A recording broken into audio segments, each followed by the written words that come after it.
Una po sa ating mga balita, naitala nitong Abril ang pinakamabagal na inflation o ang pagtaas ng presyo ng mga bilihin at serbisyo ng bansa simula noong November 2019. At ayon sa PSA, inaasahang makakatulong din sa pagbagal pa ng inflation ang rice program ng pamahalaan na Benteng Bigas Meron Na program. Si Christian Bascones sa sentro ng balita. Hinatak pababa ng bagsak presyo na bigas ang kabuuang inflation rate ng bansa. Batay sa pinakabagong datos ng Philippine Statistics Authority, bumaba sa 1.4% ang inflation rate noong buwan ng Abril ngayong taon kumpara sa kaparehong buwan ng nakaraang taon na nasa 3.8% at March 2025 na nasa 1.8% na pinakamababang inflation mula November 2019. Alam natin na yung pinakamataas na weight doon sa ating basket ay bigas. Ito ay talagang pababa na. Itong Abril 2025, ang ating inflation for rice ay nasa negative 10.9%. So malaking contribution ito doon sa pagbaba ng presyo ng overall na bilihin at serbisyo sa bansa.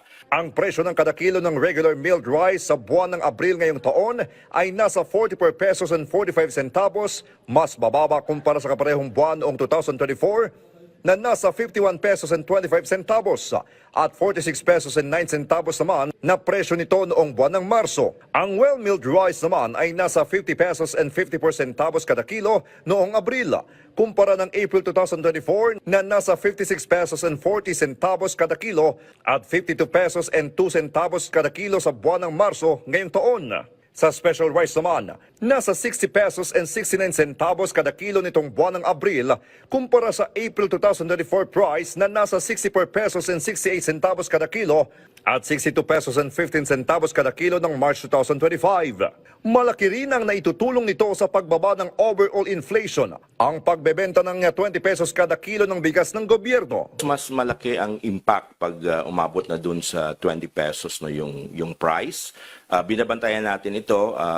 Sa ngayon, sabi ko nga kanina doon sa regular meal, nasa 40 pesos level, negative 13.3% na. No? So, pag bumaba pa ito, of course, mas malaki yung contribution niya doon sa pagbaba ng overall inflation. Kasi sabi ko nga kanina, yung bigas ang isa sa may pinakamataas na weight sa ating overall inflation basket. Ito ay may weight na 8.9%.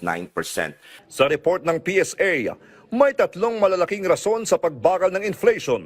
Una ay ang pagbaba ng presyo ng cereals at cereal products, pagbaba sa presyo ng gulay at prutas, at dahil din sa pagbaba ng presyo ng isda at iba pang mga seafood products. Ang average inflation mula sa buwan ng Enero hanggang Abril ay bumaba ng 2% at ito na ang pinakamababang inflation mula November 2019. Kahit na mataas ang pinatong na taripa ng Estados Unidos na malaki ang epekto sa inflation ng bansa, patuloy pa rin ang ginagawang hakbang ng Administrasyong Ferdinand R. Marcos Jr.